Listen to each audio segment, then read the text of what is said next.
The evening sky over Berlin was turning a gentle shade of orange, and the lights of the city began to glow softly. Inside the grand windows of La Belle Maison, an elegant restaurant known for its fine dining, the atmosphere was calm but filled with quiet excitement. The head chef was checking the menu for the night. Waiters moved quickly yet gracefully between the tables, and the soft sound of classical music played in the background. Amara stood near the counter, carefully polishing a wine glass until it shone. She was a young woman in her late 20s with warm brown skin, bright eyes, and a smile that could put anyone at ease.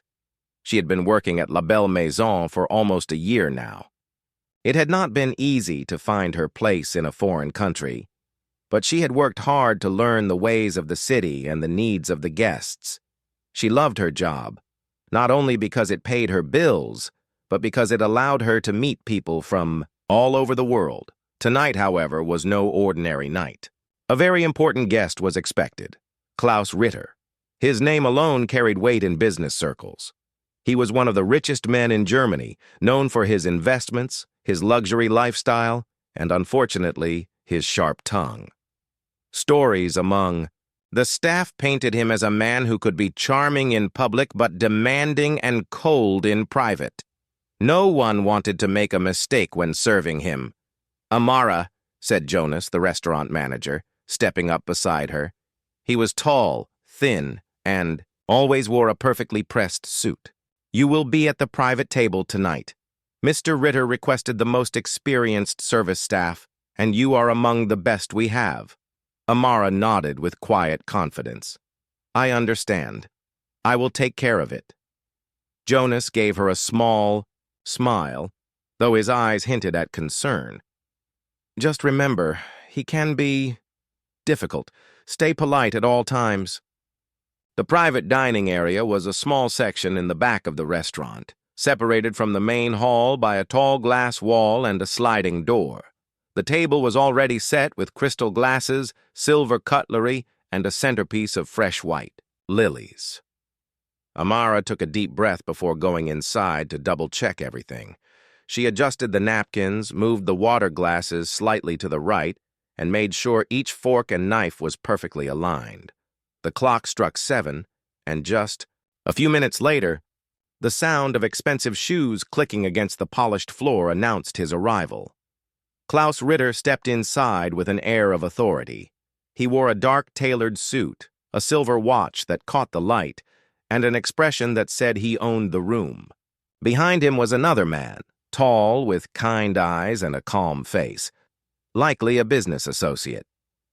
"Good evening, Mr. Ritter," Amara said with a polite smile. "Welcome to La Belle Maison.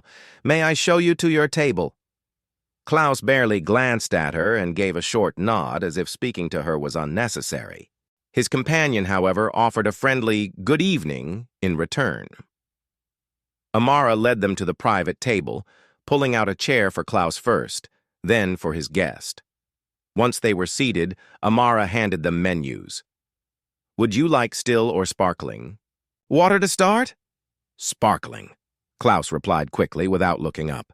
His tone was not rude, but there was no warmth in it either. Amara simply smiled and stepped away to fetch their drinks. From the counter, she could feel the weight of the evening settling on her shoulders. She had served important people before, but there was something about Klaus Ritter that made the air feel heavier. He was the kind of man who noticed every detail and who might judge someone for the smallest mistake. When she returned with the sparkling water, she poured it smoothly into their glasses. Klaus began speaking in German to his guest, his voice low but clear enough for anyone nearby to hear. Amara did not react, though she understood every word. Her years of studying the language had paid off. But she often let people believe she spoke only enough German to manage her job. It was easier that way. People showed their true selves when they thought you could not understand. Tonight, it seemed, was no different. Klaus's words were not directed at her, but the way he spoke carried a certain weight, as if he saw himself above those who served him. Amara kept her expression calm, focusing on her work. She would not let anything distract her from doing. her job perfectly. As she moved to take their food orders, Klaus looked at her briefly. "I will have the venison," he said in English, though his accent was strong. Then he turned back to his guest and continued speaking in German. The conversation was mostly about business, stock markets, investments, and upcoming deals. But now and then, Amara caught fragments of sentences about service and standards. She wondered if he was talking about the restaurant or about her, but she pushed the thought aside. Her grandmother had always told her, "Do not answer every noise you hear. Wait until the music starts." Amara brought them their appetizers, a delicate dish of salmon tartare with lemon cream. She set the plates down gently, making sure each one was perfectly placed. Klaus did not thank her, but his guest gave her an appreciative nod. She stepped back, folding her hands neatly in front of her. The rest of the restaurant was quiet compared to the private room.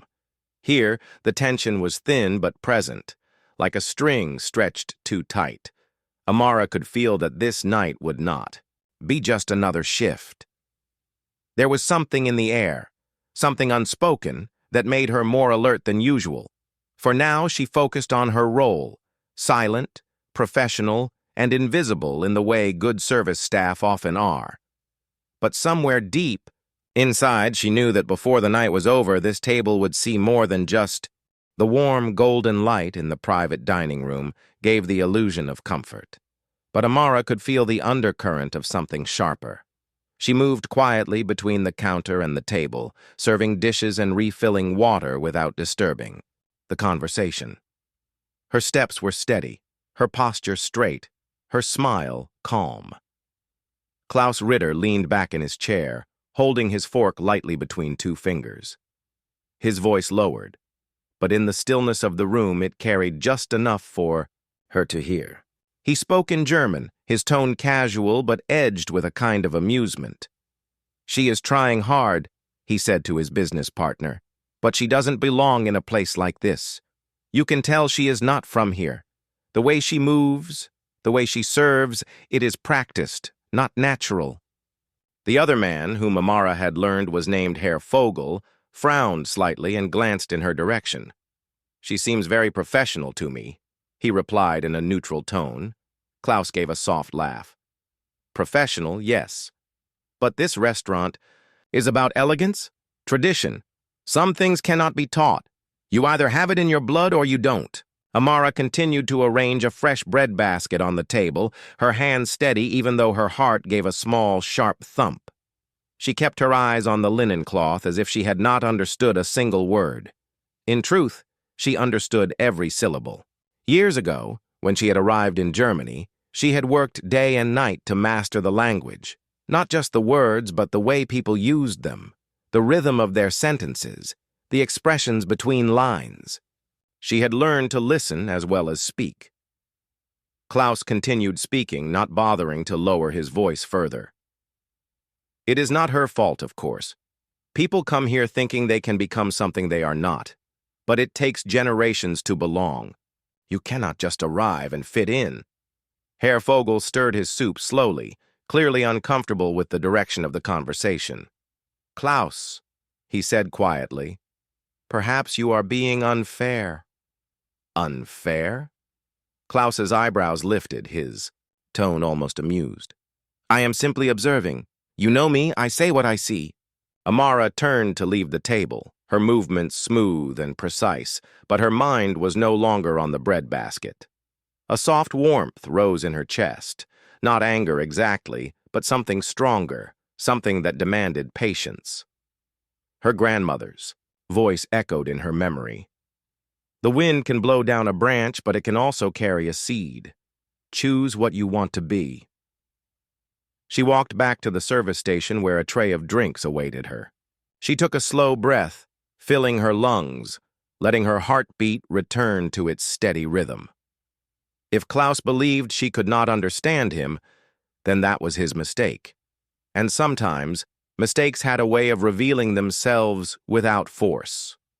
From her place at the counter, she watched as Klaus gestured widely with his hands, talking about his latest business deal. Herr Vogel listened politely, nodding now and then, but his eyes seemed distant, as if he was still thinking about the earlier words. A soft chime rang in the kitchen, signaling the arrival of the main courses. Amara lifted the tray, balancing it perfectly on her arm. She approached the table with quiet confidence, setting each dish down with care. "This is your venison, sir," she said to Klaus, "served with roasted root vegetables and a red wine reduction." Her English was clear and professional. She turned to Herr Vogel. "And for you, the sea bass with lemon butter sauce." Klaus gave a short nod, not meeting her eyes, and returned to his German conversation. But as she moved to step back, the next words caught her ear. "It is almost sad," Klaus said, spearing a piece of venison with his fork. "She probably thinks she is doing everything right. She does not know we understand the difference." Herr Vogel set down his knife, his expression thoughtful. "Perhaps she understands more than you think." Klaus smiled faintly, as though humoring a child's guess. "No, my friend. You can tell when someone understands. It is in the eyes." Amara's eyes were calm as she poured wine into Herr Vogel's glass. She had learned long ago that eyes could speak in many languages, and sometimes the most powerful words were the ones left unsaid, at least until the right moment. She stepped away once again, allowing the two men to eat in peace. At another table, she might have joined in small talk or offered recommendations for dessert. But here, silence was her shield. She let Klaus's words settle into the air like dust, knowing that one day dust always shows in the sunlight. The sound of cutlery and the quiet hum of the restaurant filled the space between their conversation. Klaus seemed to enjoy speaking in German while she was within earshot, as though his words were part of a private world she could never enter. He did not know that she had already walked through that door years ago and had kept it open ever since. After clearing their plates, Amara brought the dessert menu. She stood patiently while Klaus scanned the list. "I will have the chocolate soufflé," he said, then turned to Herr Vogel. "And for you?" "I think I will try the apple strudel," Vogel replied, smiling faintly, as she took the menus. "Back," Klaus added in German, "perhaps she can carry these without dropping them. That would be a pleasant surprise." Herr Vogel's smile faded. "Klaus," he said firmly, "that is unnecessary." But Klaus only shrugged, as though his words were harmless. Amara walked away without a change in her expression. Inside, however, she knew she had reached a decision. She would not answer him now, not in English, not even with a look. But when the moment came, she would speak in the very language he thought belonged only to him. And when she did, the room would be as still as a lake in winter. For now, she continued her work.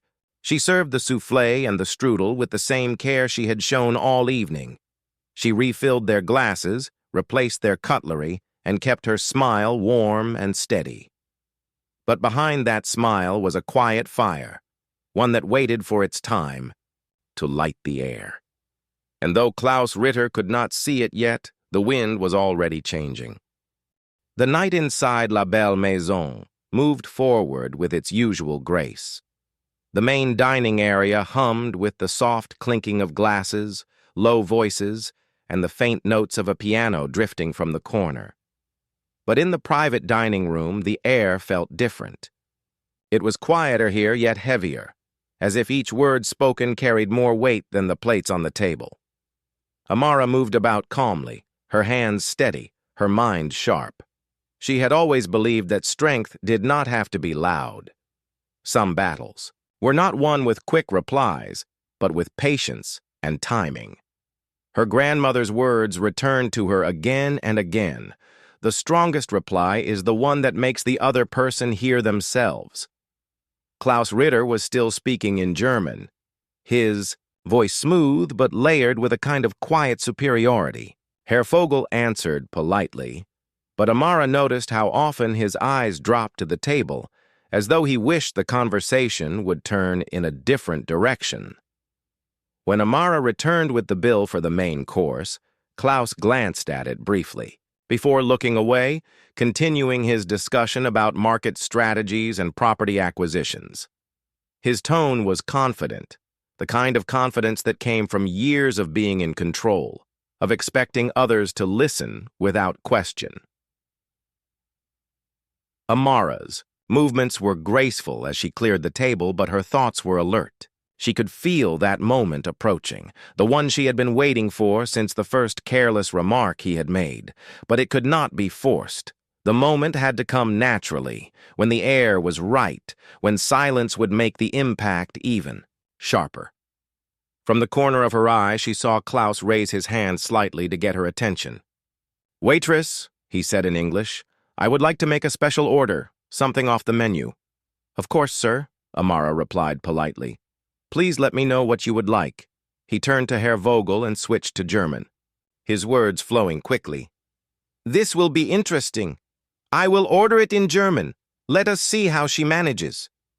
He did not know she had caught every word.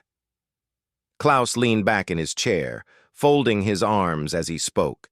His German was crisp, precise, filled with terms for ingredients and preparation methods that even some native speakers might not know. He described a dish with such detail that it sounded almost like a challenge, rather than an order. Amara listened patiently, her hands resting lightly on her order pad. When he finished, she gave the smallest of nods. "Certainly, sir," she said in perfect, fluent German. Her voice was calm, her pronunciation clear, each word fitting neatly into the rhythm of the language. She repeated his order flawlessly, even making a small, polite suggestion about how the chef might balance the flavor with a different spice. For the first time that evening, Klaus looked directly at her. His eyes widened just slightly, though. His expression quickly returned to its usual controlled mask. Herr Vogel's eyebrows lifted in quiet surprise, a faint smile tugging at the corner of his mouth. "Very well," Klaus said, still in German now. "Make it as I requested." Amara inclined her head and stepped away, her steps measured, her heart steady. She had not done it to embarrass him. Not yet. This was just the beginning. In the kitchen, she explained the order to the chef in the same clear German, making sure every detail matched what Klaus had described. The chef, a friendly man named Martin, gave her a curious look. "I didn't know you spoke so well," he said. Amara smiled. "I listen more than I speak." While the dish was being prepared, she continued serving other guests, her mind moving like a quiet river beneath the surface. She replayed the earlier conversations in her head, the tone, the pauses, the small laugh after each remark. People often believed that words disappeared once they were spoken, but she knew they lingered, shaping the way others saw you. And sometimes they circled back like echoes, louder the second time. When the dish was ready, she carried it into the private room with the same care she gave to every plate.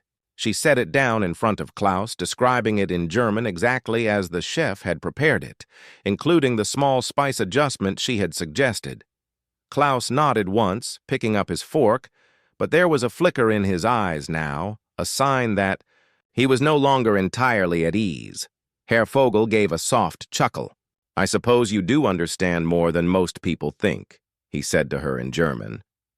Amara met his gaze briefly, her smile calm.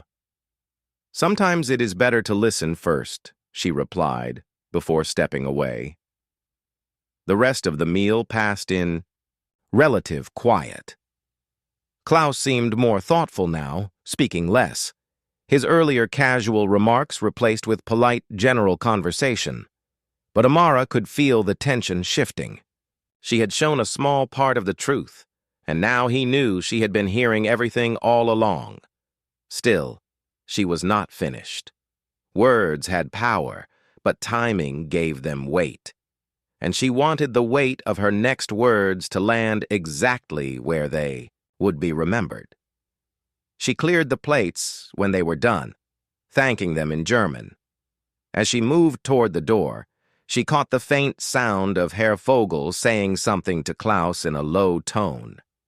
She could not catch all of it, but she heard, enough to know that her presence had left an impression. Back at the service station, she took a deep breath. The night was almost over, but there was one more step to take. She would not raise her voice, she would not break her composure, but when she spoke again, it would be the kind of sentence that lived in a person's mind long after the sound had faded. The strongest reply, she reminded herself, was not the one that burned the loudest. It was the one that stayed, and she was ready. The private dining room of La Belle Maison was quieter now. The clinking of cutlery had faded, replaced by the soft hum of conversation from the main hall. The warm light above the table cast a gentle glow over Klaus Ritter and Herr Vogel, but, to Amara, it felt like the moment before a storm, the kind of stillness that comes when the air is holding its breath. Klaus had eaten most of his special order, pausing now and then to sip from his glass. His tone was different from earlier, but his eyes still carried the same self-assuredness. Amara had seen it before in other guests, the kind of confidence that believes the world bends easily for them. She moved gracefully, carrying a tray with fresh napkins and a small selection of cheese for Herr Vogel. Her steps were steady, her mind calm, but inside she could sense the opportunity approaching.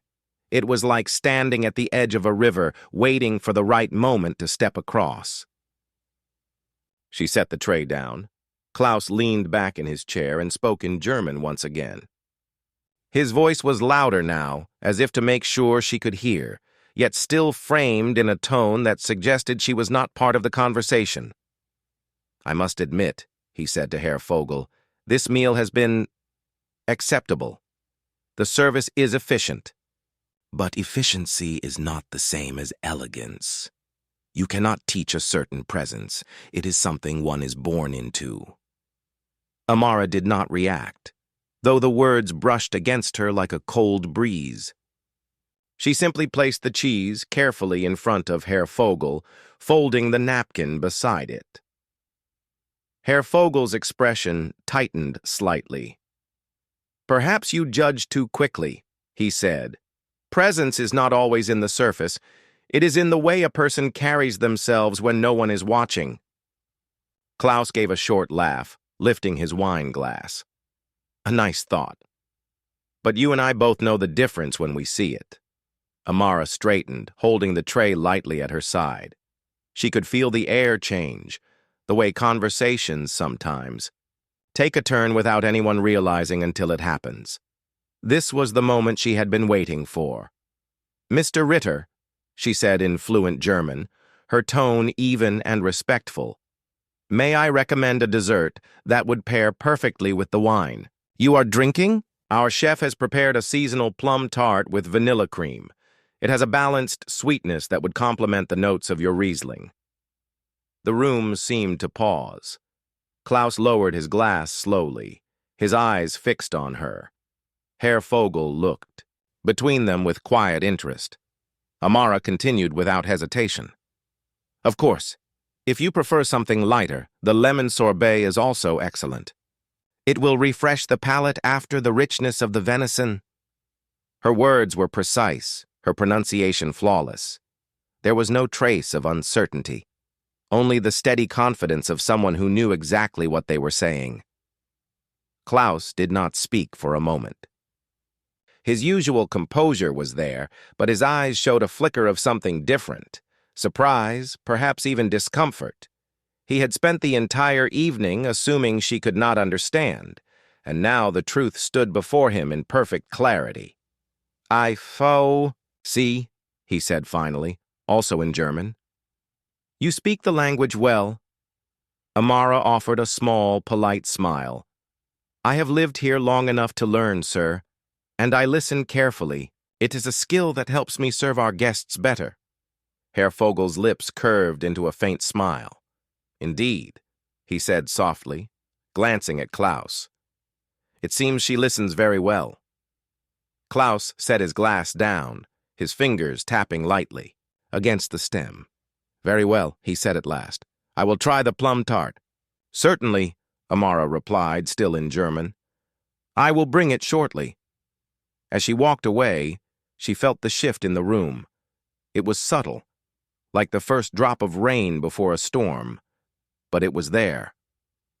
Klaus's certainty had been nudged, and now he was forced to see her differently, not as someone outside his world, but as someone who understood it entirely. In the kitchen, Amara gave the order to the chef, who raised his eyebrows with a curious grin. "You've surprised someone tonight, haven't you?" he said. Amara simply smiled. "Perhaps, but sometimes surprises are only reminders of what was always true." She returned with the dessert a few minutes later, setting it gently before Klaus. The tart was golden and warm, the cream swirled neatly at the side. She described it in German again, noting the spices used and the seasonal fruits from a local farm. Klaus tasted it slowly, saying nothing. Herr Vogel, meanwhile, seemed to enjoy the quiet shift in the atmosphere. He asked Amara about the wine selection, and she answered knowledgeably, naming vineyards and explaining the differences in flavor. Every word she spoke was another quiet reminder that she had been present, aware, and understanding from the very beginning. She did not need to point out his earlier remarks. They hung in the air by themselves, heard again in the echo of her voice.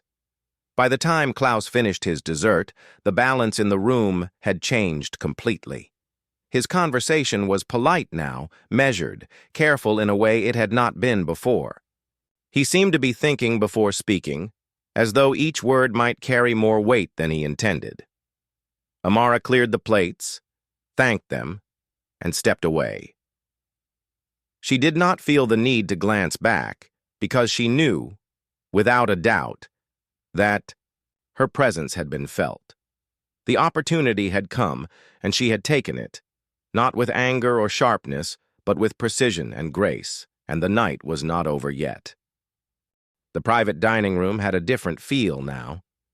Earlier in the evening, Klaus Ritter had spoken with easy dominance, his voice filling the space without challenge. But after Amara's fluent reply in German, there was a pause between his sentences. A slight hesitation, as though he was checking each word before letting it leave his mouth. Herr Vogel seemed more relaxed, even quietly amused. He sipped his wine and watched the quiet exchange between Klaus and Amara, like a man who had been waiting to see this change. Amara returned to the table with a tray of small after-dinner chocolates. She placed them carefully between the two men, describing each flavor in clear German. "This one," she said, pointing to a dark square, "is filled with hazelnut cream. This lighter one has a touch of orange zest, and the third is made with a blend of cocoa from Ghana and Madagascar." Klaus looked at her for a moment, then picked up the hazelnut chocolate. "You seem to know quite a bit about these things," he said. "I try to learn as much as I can," Amara replied. "Knowledge helps me give the best service, and sometimes it helps me understand the people I serve as well." Herr Vogel smiled into his glass. Klaus's brow lifted slightly at her choice of words. Amara stepped back politely, giving them space to enjoy the chocolates. She knew that a direct confrontation was unnecessary. Truth had a way of speaking for itself. And tonight, she would. Let it speak through subtlety. As she returned to refill their water glasses, Klaus decided to engage her again, perhaps to regain control of the evening. "Tell me," he said in German, "how long have you been working here?" "A little less than a year," Amara replied, "but I have been in Germany for almost 6 years now." "And before that?" he asked. "I lived in several places," she said simply. "Each one taught me something new. How to listen, how to adapt, how to know when to speak." Herr Vogel's eyes gleamed at that last sentence. Klaus leaned back in his chair, studying her as if she were a puzzle he had only just noticed. "You speak German very well," he said at last. "Thank you," Amara replied. I learned because I believe language is more than just words. It is a doorway into how people think. When you understand it, you see not just what is being said, but what is being meant. Klaus's fingers tapped lightly on the edge of his plate. The meaning in her words was not hidden. It was simply wrapped in politeness. He knew she had understood everything from the start, and now she was reminding him of it without ever accusing him directly. Herr Vogel set down his fork. "It is an important skill," he said to Amara. "Not everyone listens so closely." "Yes," she agreed. "Many people hear sounds but not meaning. They do not realize that what they say often tells more about them than about the person they are speaking of." Klaus shifted in his seat. For the first time, the smooth confidence in his expression looked slightly unsettled. Amara moved to clear the empty dessert plates, her hands steady, her movements graceful. She did not need to hold his gaze. Her words had already done what they needed to do. The truth had a way of making itself comfortable in silence, and she knew it was sitting at the table with him now. When she returned with the bill, she placed it gently in the center of the table. "Take your time," she said. Then, after a short pause, she added in German, "Service is not only about bringing food, it is also about respect. That is the finest gift one can give or receive." Herr Vogel looked at her with quiet admiration. Klaus, however, kept his eyes on the bill for a moment longer than necessary before reaching for his wallet. He paid without a word, leaving a tip that was generous enough to match his reputation, but the gesture felt less like a show of wealth and more like an acknowledgement. As Amara thanked them and wished them a pleasant evening, Herr Vogel gave her a small nod, the kind that carried more meaning than words. Klaus rose from his chair slowly, his usual commanding stride softened at you. The door of the private room, Klaus turned slightly toward her. His voice was quiet but clear. "Thank you for your service," he said in German. Amara's smile was warm, but her eyes held steady. "And thank you for your company," she replied. "Every guest teaches me something new." Klaus gave a faint nod before stepping out, his posture still straight but his steps measured. As the door closed behind them, Amara exhaled softly. The table was empty now, but the air still carried the weight of what had happened. She began, clearing the plates, moving slowly, almost thoughtfully. It wasn't victory she felt. Not exactly. It was something quieter, something deeper. She had not sought to win a battle. She had simply chosen not to lose herself in it. And in the end, that was enough. The evening service at La Belle Maison was winding down. The chatter from the main dining area had softened, and the clink of plates in the kitchen was steady but calm. Most guests were finishing their desserts or sipping coffee before heading home. In the private dining room, the air felt lighter than before. The table where Klaus Ritter and Herr Vogel had sat was now empty, except for a few crumbs and the faint scent of wine. But even though the man had left, the atmosphere still carried the weight of what had happened there. Jonas, the restaurant manager, stepped inside to check on the table. "Everything went well?" he asked softly. Amara nodded. "Yes, everything was fine." Jonas gave her a curious look. "I thought I heard German from you earlier. Did you—" Amara's smile was calm. "Sometimes it is useful to let people speak before you answer." Jonas chuckled under his breath. "I don't know exactly what happened, but I do know you always handle things well." As Amara began to clear the plates, she noticed two of the younger waiters whispering near the doorway. One of them, a boy named Eric, glanced toward her and then at the empty table. "Did you hear what happened?" he whispered to his colleague. She spoke to him in perfect German. Ritter didn't know what to say.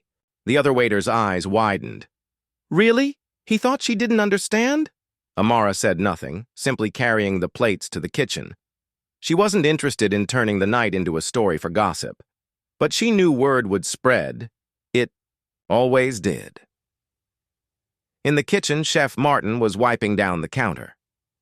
"I heard you surprised our famous guest," he said with a grin. "I just spoke when the time was right," Amara replied, stacking the plates neatly. Martin gave a small nod. "Sometimes that's the most powerful thing you can do." Meanwhile, out in the main dining room, Herr Vogel had stopped near the entrance to settle a small matter with the cashier. The restaurant staff noticed that his tone was pleasant and respectful. Before leaving, he leaned toward Jonas and said quietly, "Your waitress, Amara, is remarkable. You should be proud to have her here." Jonas thanked him sincerely, though he did not press for details.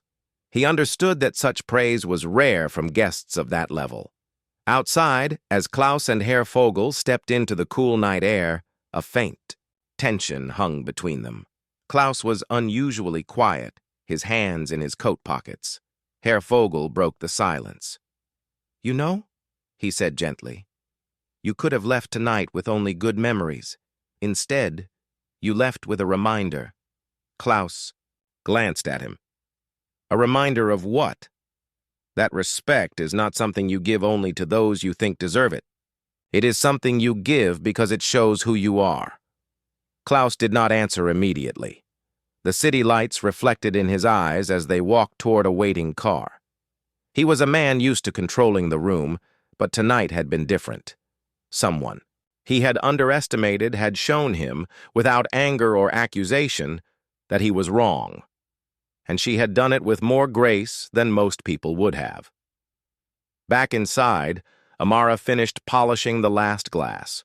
The restaurant was almost empty now, and the air felt peaceful. She stepped into the private dining room one last time to make sure everything was in order. As she adjusted a chair, she thought about the evening, not with pride, but with quiet reflection. She had not planned to prove anything when she came to work that day. Her only goal had been to do her job well. But sometimes, life placed you in moments where silence was no longer enough. She remembered the look in Klaus's eyes when she had first spoken German to him. The brief flicker of surprise, the shift in his tone afterward. She had seen that look before in others. It was the moment when certainty cracked and humility stepped in. By the time the staff began locking the doors for the night, everyone knew a version of the story. Some told it with smiles, others with a hint of disbelief. But none of them knew the full truth, that it wasn't about language alone. It was about presence, about showing that dignity does not need to be loud to be heard. Jonas patted her shoulder before leaving. "Good work tonight, Amara. You have a way of reminding people what matters without saying much at all." "Thank you," she said softly. "Sometimes words are not the lesson. It's the way they are spoken." As the lights dimmed and the last chairs were stacked, Amara stepped outside into the cool Berlin night. The streets glistened faintly from an earlier rain, and the air smelled fresh. She pulled her coat tighter around her and began the short walk home. The city was quiet at this hour, but in her mind, the evening still replayed in small fragments. The challenge in Klaus's order, the wait in her grandmother's advice, the moment her words in German filled the room. She felt no need to dwell on it further. For Amara, the night was just another reminder that the truest strength was not in winning arguments, but in standing firmly in who you are, even when someone doubts you. And she knew that, whether Klaus, Ritter admitted it aloud or not, he would remember her, not because she had embarrassed him, but because she had shown him something he had not expected to see. The next evening, La Belle Maison was quieter than usual. A soft drizzle tapped against the windows, and the glow from the street lamps painted golden reflections on the wet cobblestones outside. The staff moved calmly through the dining room, setting tables for a slow, rainy night. Amara arrived a little earlier than her shift required. She liked having a few quiet moments before service began. In the kitchen, she checked the cutlery, folded napkins, and arranged flowers in small glass vases. The scent of fresh lilies mixed with the faint aroma of bread baking in the oven. Jonas, the manager, noticed her early arrival. "You're here before the rain stops," he said with a smile. "I like to be ready before guests arrive," she replied. Jonas nodded approvingly. "That's why you're so good at what you do." By the time the first guests entered, the room was warm and welcoming.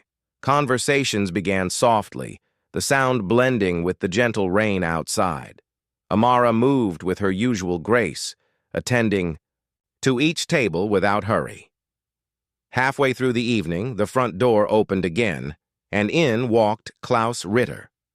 The sight caught Amara by surprise. She had not expected him to return so soon, if at all. He was alone this time, without Herr Fogel or the group from the previous night. His usual air of authority was still there, but something about his expression was different. Jonas stepped forward to greet him. "Good evening, Herr Ritter. Will you be dining alone tonight?" "Yes," Klaus replied. "If possible, I would like to sit by the window." Jonas led him to a table where the rain streaked softly across the glass. Klaus removed his coat, glancing briefly around the room before his eyes landed on Amara. He gave a small nod, a gesture that carried no mockery, no arrogance, only acknowledgement. Amara approached his table with her polite smile. "Good evening? Sir, would you like to begin with something warm to drink?" she asked in clear, steady German. Klaus returned a faint smile. "Yes, a cup of coffee, please." His voice was calm, his words measured. She noted the difference immediately. Gone was the sharp tone from the night before. Tonight, his manner was softer, almost thoughtful. When she brought his coffee, he looked at her for a moment before speaking again. "I wanted to thank you for your service yesterday," he said. "I may not have expressed it then." Amara placed the cup before him. "I'm glad you enjoyed your evening," she replied simply. There was a pause. Klaus glanced out at the rain, then back at her. "You speak German very well," he said. She nodded. "I learned because I wanted to understand the people here, and for them to understand me." Something in that answer made Klaus's eyes drop briefly to the table, as if weighing unspoken thoughts. After a moment, he said, "I misjudged you." Amara kept her tone gentle. "We all misjudge sometimes. What matters is what we choose to learn from it." For the first time since she had met him, Klaus's expression carried no defense. It was as if her calm words had found a place where his pride could not block them. The rest of the evening passed quietly. Klaus ordered a simple meal, ate without rushing, and watched the rain in silence. When he was finished, Amara brought the bill. He signed it, then set down his pen. "You said something yesterday," he began, "about respect being the finest tip. I've been thinking about that." Amara met his eyes. "It's true, money is important, but respect is what makes people feel valued." Klaus gave a small nod. "Then allow me to give you both." He placed a generous tip on the table, not in a showy manner, but with quiet sincerity. Amara accepted it with a polite thank you, but she could tell the gesture was not about the money. It was about acknowledgement, about him choosing to see her differently. As he rose to leave, Klaus paused. "You have a gift," he said. "Not just for your work, but for the way you carry yourself." "Thank you," she replied. "We all have a choice in how we carry ourselves." He gave a final nod, then stepped out into the rain, his coat collar turned up against the wind. Amara watched from the doorway for a moment. The rain blurred his figure as he walked down the street, but she had the feeling that he was leaving, with more than he had brought. When she returned to the dining room, Jonas raised an eyebrow. "That looked different," he said. "It was," Amara replied with a small smile. "Sometimes people just need a reason to see things in a new way." Jonas chuckled. "And you gave him that reason?" "Maybe," she said. "Or maybe he gave it to himself." Later that night, as the last guests left and the lights dimmed, Amara stepped outside. The rain had eased to a soft mist, and the city felt calm. She took a deep breath of the cool air. The memory of the past 2 nights lingered, not as a story of confrontation, but as a reminder of something deeper. She thought of her grandmother's words again, the ones that had guided her through so many moments in life. The strongest reply is the one that makes the other person hear themselves. She smiled to herself. It had been true once again. And somewhere, in the quiet streets of Berlin, Klaus Ritter walked away with a truth he had not expected to learn.